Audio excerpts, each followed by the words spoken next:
Guys, how we doing? Gonna have to modify the filming today. This is my fourth attempt at trying to get this lesson on there.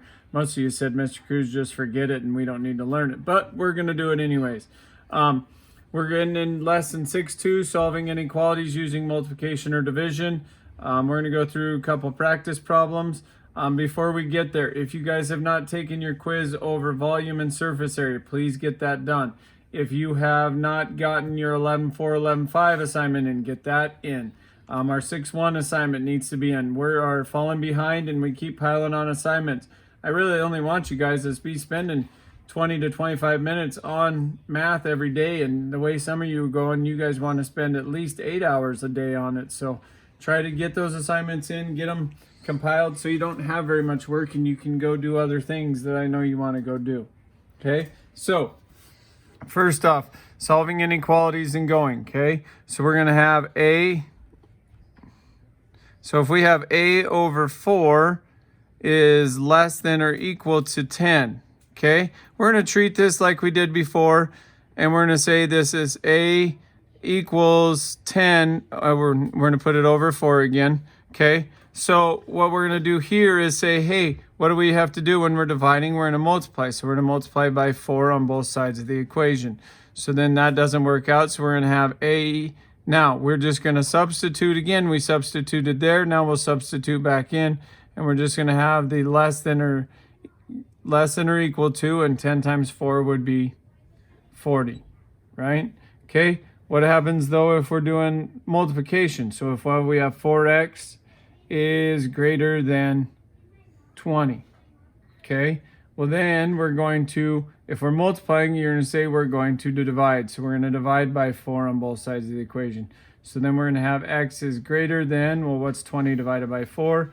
And that would be 5, okay? All right, so not too bad there, right? These are pretty easy. Let's do another one just for practice. Here's what I want you to do with this. So let's say we have 18 is less than or equal to 2. Okay, pause the video right here. Try it on your own, see how you do. Okay, so what are we going to do first? We're going to divide by 2 on both sides. Okay, and then we're going to have k is less than or equal to, or yep, k is greater than or equal to 18 divided by 2. That would be 9. Okay, hopefully you got that one. Let's try one more with division. Let's see how we do. So if we have 6 is less than or equal to t over 5, okay? All right, so what we have dividing. Again, pause it, see what you can do to figure this problem out, then come back in, see if you got it right. So we're going to multiply by 5 on both sides of the equation. So we're going to have t is greater than or equal to 30, okay? All right, so those aren't too bad, those two. There's a little trick though, a little bit that we got to go. So what happens if we have a negative, okay? And this is kind of a big one here. If we have negative 1/2 y is less than or equal to 5, okay? So if we're going to divide, we're multiplying by a fraction. If we multiply by a fraction, we say we have to divide by its reciprocal, right? Or multiply by its reciprocal is what I mean. So we're going to say, hey, we're going to take negative 2 over 1 on both sides of the equation. Okay, and those cancel out, and I'm left with y is less than or equal to, what's 5 times negative 2? Positive times a negative would be a negative. So we have negative 10, right? Now, what if I want to check this and make sure, see if it's working all right? Well, let's put in a number. We need y is less than or equal to negative 10, right? So let's say let's do one that'll make it easy. So let's do negative 14, right? So I'm going to put in there negative 1/2 times negative 14 has got to be less than or equal to 5, right? Okay, well, if I do this, what's half of negative 14? You're going to say negative 7, but I have a negative times a negative, which would be a positive. So I'm going to have 7 is less than or equal to 5. Is that statement true? No, it's not. So here's what happens. When we multiply or divide by a negative and we move it to the other side, okay, that means that we have to flip this symbol right here. So we're going to erase this symbol, and what I mean by flip it is we're going to make it, it's got to be greater than or equal to. Because if I erased it down here, it would also make it greater than. So that would make our statement true. 7 is greater than 5, right? We got to flip our symbol. So let's try another problem here. So let's try negative 12m is greater than 18, right? Okay, so we're going to divide by the negative 12 because we're multiplying, and we're going to do the opposite of that. And we see that, hey, the red light in our head goes off. It says, hey, that's negative 12. So that means we got to flip our symbol. These cancel out. So then I have m is less than, okay, now 1812 doesn't divide out real easy. So what could we divide by? What would be our greatest common factor? How about 6? Would that work? Okay. Now we have 18, we have a positive divided by a negative, so we know our answer is going to be negative.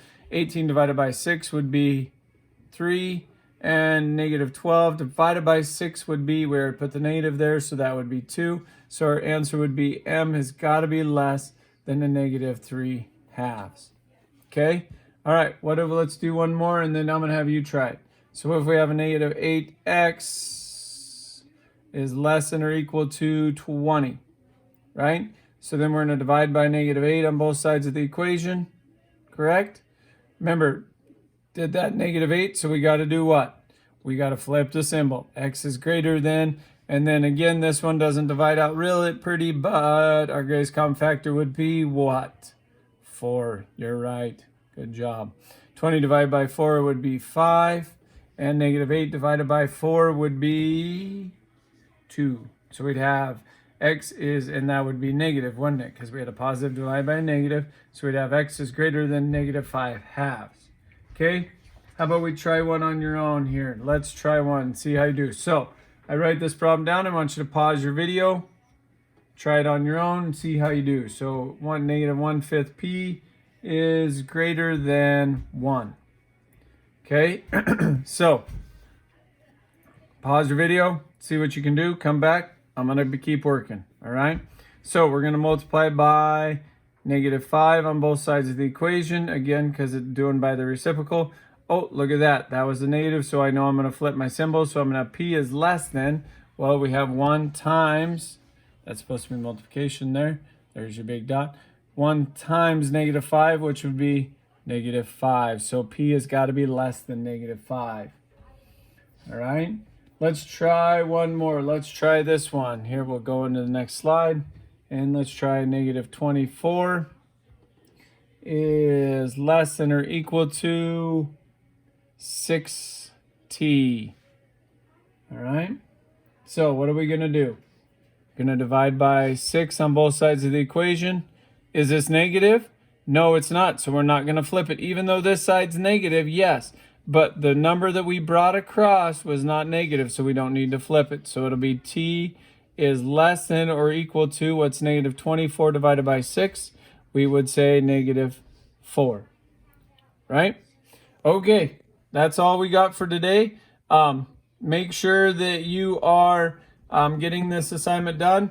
Watch this video. It should only be about 10 minutes. Do 5 problems today, 4 or 5 problems today. Do the other 5 tomorrow.